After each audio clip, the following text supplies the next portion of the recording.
My name is Alina, and I've been worshiping in Preston Church for the last, how many years?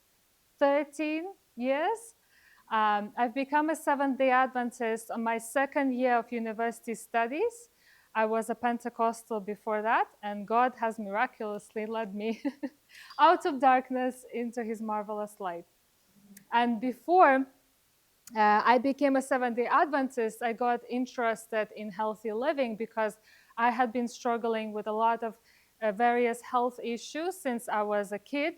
And when I became 18, when I turned 18, I said to myself, I want to find the answer to all of these struggles that I have, because I have prayed in the Pentecostal church, if you know, that they are very much big on healing.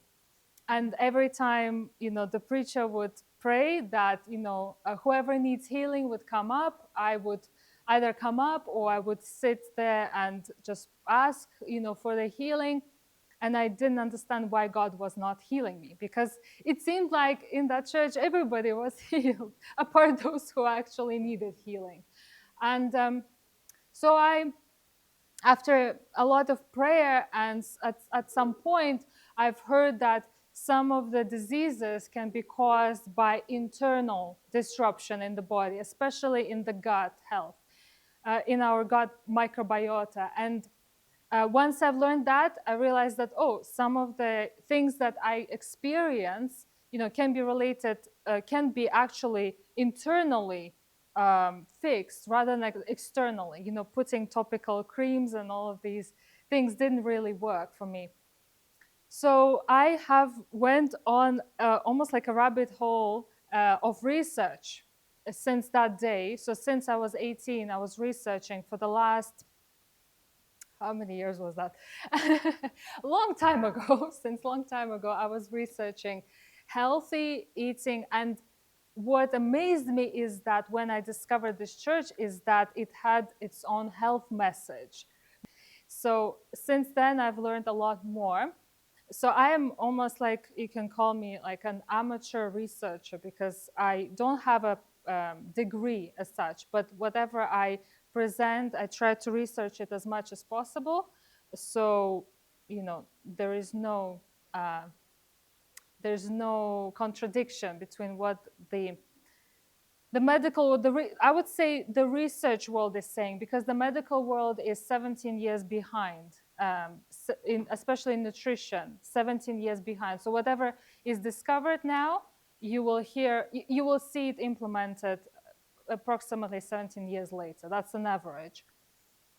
So if we go to the next slide, I would like to share some tips before we actually jump into all of the different ways we can improve our lives. The most important, I find, is the strategies for long-term habit change. I found myself in the past just making a list of everything I need to do and ticking it every day, tick box exercise. Have I done this? Have I done that?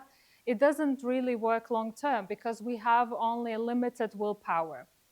And to battle with our willpower, we actually, instead of trying to strain it as much as possible, we should try and see how do we implement these things so that they become as a habit, and then you won't need to constantly exercise your willpower to do them. And the way we do this is by doing small changes until they stick. So the first thing is to take a habit you want to change, make it as small as possible. I call it a 1% improvement. And then you do it until it sticks. You repeat it as many times. There's no actually set time how many times you need to do something for it to stick. Some people say 21 days, some people say 30 days, some people say 90 days. It depends upon repetition, really, because you can be doing it at different, really, intervals. It's not about the time frame, it's about the repetition, and different things take different time. So not to feel overwhelmed, let's start small and let's add on until until as one thing sticks, we add on another one and another one. I have gone through not drinking water at all, like I didn't like water, to now I've got my water bottle everywhere I go. I'm not drinking right now because I've had food, but otherwise I would be keep constantly sipping. I went from not eating vegetables. I'm now a vegetarian and mostly plant-based, mostly vegan. So it took time. It took a long time for me to get here. Like I mentioned, don't try to make too many changes all at once because it will overwhelm you and make you discouraged, and then you will probably quit. Well, most of us quit. You know that many people set up New Year's resolutions in the beginning of the year. Do you know the date when most resolutions are abandoned? Is pretty much by now. So 5th of Feb, today's 7th of February, 5th of Feb is like the average when people mostly quit their New Year's resolution. So let's try, and maybe this presentation is going to be a catalyst to make you, to keep you going. The next tip is to focus on positive habits. A lot of times we make this, don't eat this, cut out this. How can we give it a positive spin? Maybe instead of stop drinking soda drinks, maybe you say, well, how about I make some kind of a healthy lemonade? Or how about I start making smoothies or juices? So how can you shift it from a negative into a positive one? I think, yeah, this one was a different example, but what other example can we have? Instead of cutting out sugar, how can I eat more fruit? Because essentially we crave something sweet. So maybe you just need to eat more of the wholesome carbohydrates or eat more of the fruits to curb up that sweet, craving. I've got a lot of tips on how to quit, sugar, but this is not a sugar presentation, so we'll just stick to this one. A 90-10 rule is, life happens. Not everything goes according to plan.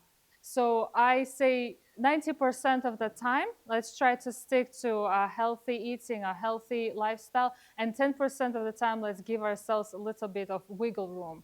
So we might, eat something that's not completely wholesome. 10% of the time, you might have your chocolate cake and eat it too. So that will help you to stick to it long term. There are people who are who easily moderate, but not everybody can moderate. Yeah, I would say that the 90-10 principle is good one to keep you staying, within your healthy lifestyle long term. I've tried to cut out sugar 100 times. I've been on and off, and every time I would come back eating sugar, I would just binge eat. And it's just not a healthy, for me, it's not a healthy. I want to have like a little bit sometimes, and I have put myself, I've given myself a restriction as to when I can have that. But if I cut it out, I'm thinking about what, all of the excuses and the birthdays and everything. So for me, 10% is when, I can enjoy that. Not every week, not every day, not every week, but sometimes. And if you're interested to learn more tips on the long-term habit change or why you can't stick to your health goals, I have created a video on my YouTube channel. It's called Why You Can't Stick to Your Health Goals plus How to Fix It, 14 strategies. And it's on a YouTube channel called Essentialist Alina.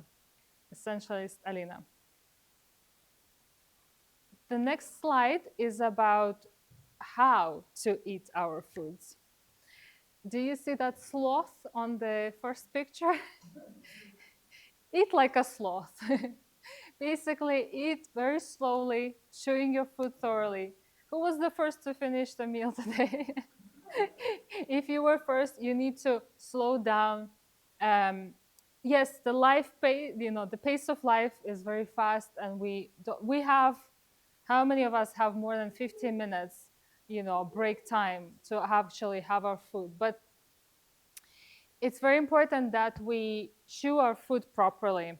Chew it almost until it is liquid.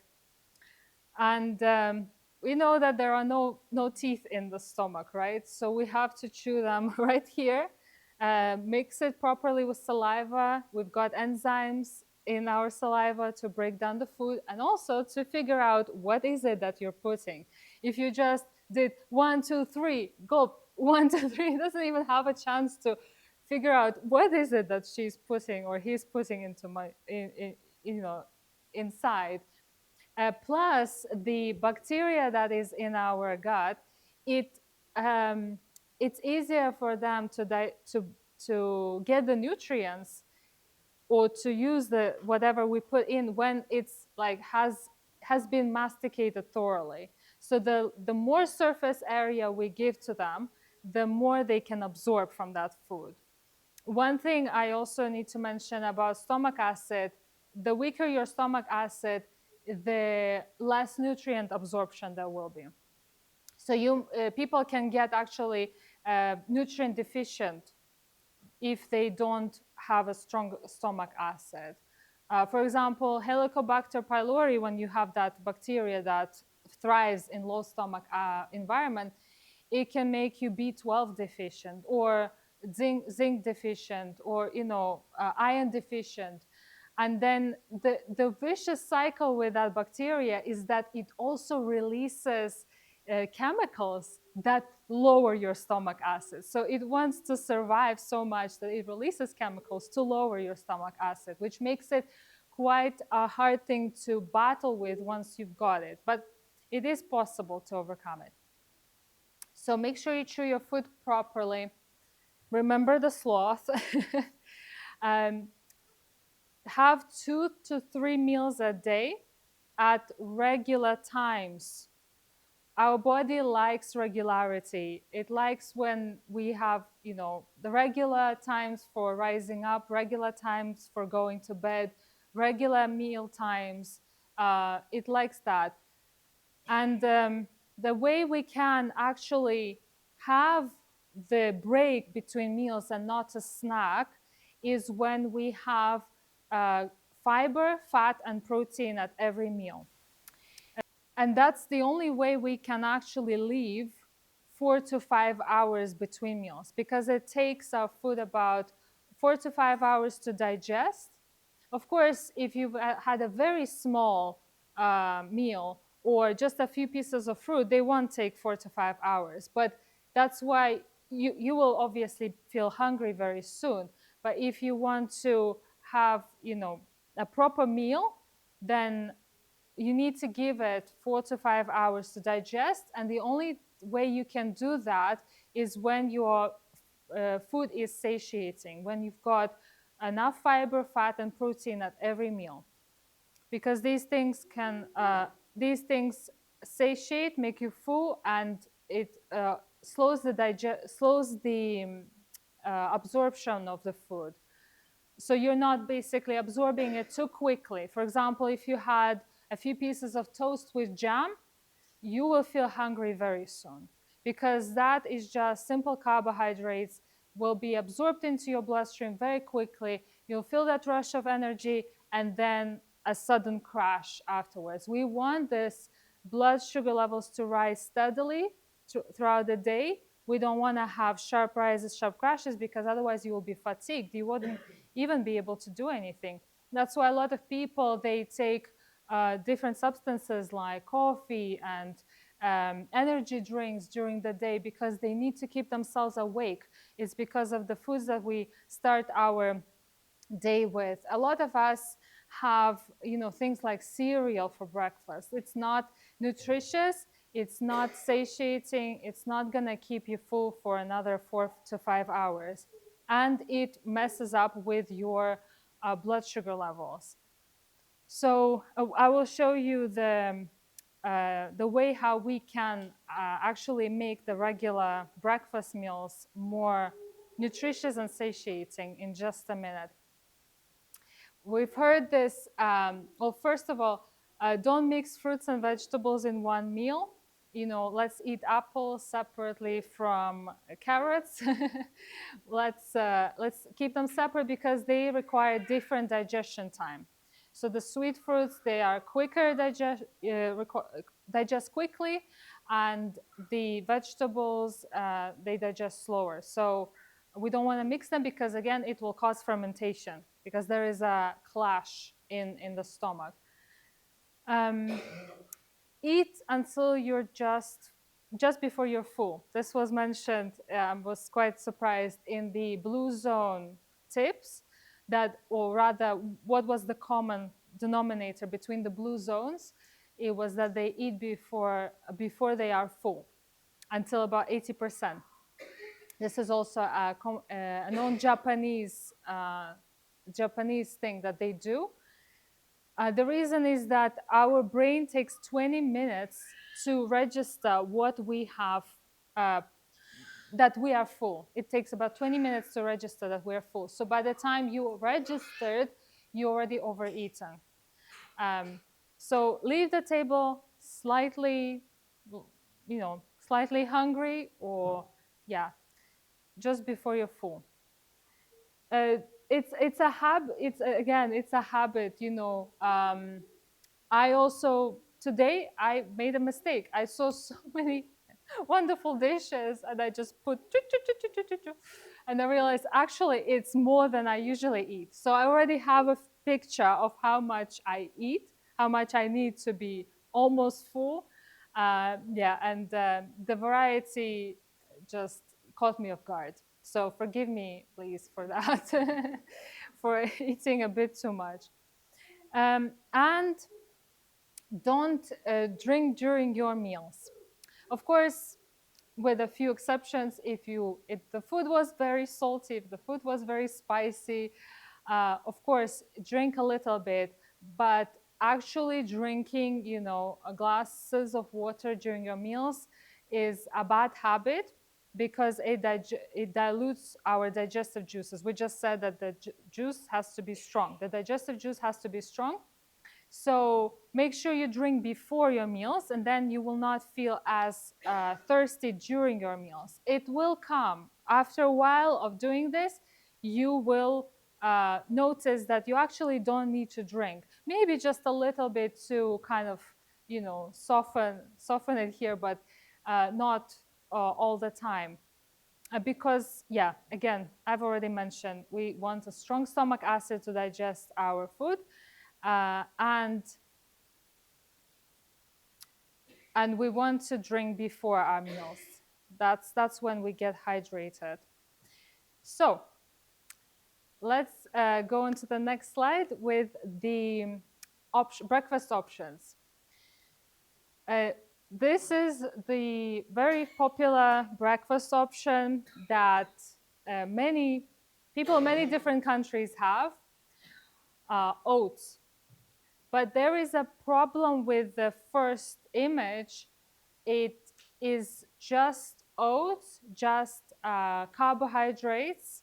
A lot of times it can be simple. Well, it is more likely it is simple carbohydrate because the oats that we are sold in the shops, they are quick cooking oats. If it takes it takes about 5 minutes, right, to cook the porridge. So it is also going to be quickly absorbing into the bloodstream. There are 3 types of oats that can be cooked. If you've heard steel cut oats, is an oat that has been taken out of its shell and just basically cut in half or in threes. Steel cut oats take about 20 to 30 minutes to cook, and they are the actual whole oat that's just been cut. Then there is rolled oats, whole rolled oats, and this one has been steamed and then pressed with a machine press. And that one takes maybe 15 to 20 minutes to cook. And then you have the instant one. and the instant one is almost like a powder, you know. And you know, there are different variations of the instant or the quick cooking oats also. They're similar to that, but basically instant one is almost like a powder. So it will make it will make your blood sugar levels rise quite sharply. Of course, also depending on whether you have a existing conditions like diabetes. For some people more, some people less. But what can we do to make it to give ourselves a long-lasting energy? Because this bowl of oats is not gonna keep you full for long. So what I found, very simple secret, is to add fiber, fat, and protein to my oat bowl. For example, you can add for a fat and protein yogurt, seeds like pumpkin seeds, sunflower seeds, flax seeds, peanut butter or almond butter or seed butters, and of course your fruits. Whatever is in season, pears, apples, bananas. This is gonna help to slow down the release of sugars because there is fiber, fat, and protein. Fat and protein helps to keep you satiated, and fiber helps to slow down the release because there is some kind of a package in there that helps to slow down the release of sugars. So this is an option for a sweet porridge, how you can dress it basically, what kind of toppings you can put to make it more filling. And I don't know if you've heard about a savory porridge. Has anyone ever heard about a savory porridge, except for those who have been to my presentation before? Have you heard about savory porridge? Yeah, have you ever tried it? But this one is just an option for those who don't like, who doesn't like sweet porridge. Having something sweet in the morning would make me want to eat sweets during the day. So I start my day with a savory one and then almost leave the sweet as a dessert for the end. So stir fry, it can be brown rice. You fry some vegetables, throw in the brown rice or millet or buckwheat or other grains, and then add in tofu chunks, whatever else you want. Make sure you season it nicely. You can, use potent seasonings like turmeric, cayenne, ginger. If it's an Asian stir fry, you can use ginger or garlic, soy sauce. Make sure that your food is flavorful, and then you will enjoy these vegetables. The vegetables should never be boring. If they're boring, you will less likely to eat them, right? And there are many more ideas, but for breakfast, I'll keep it at that.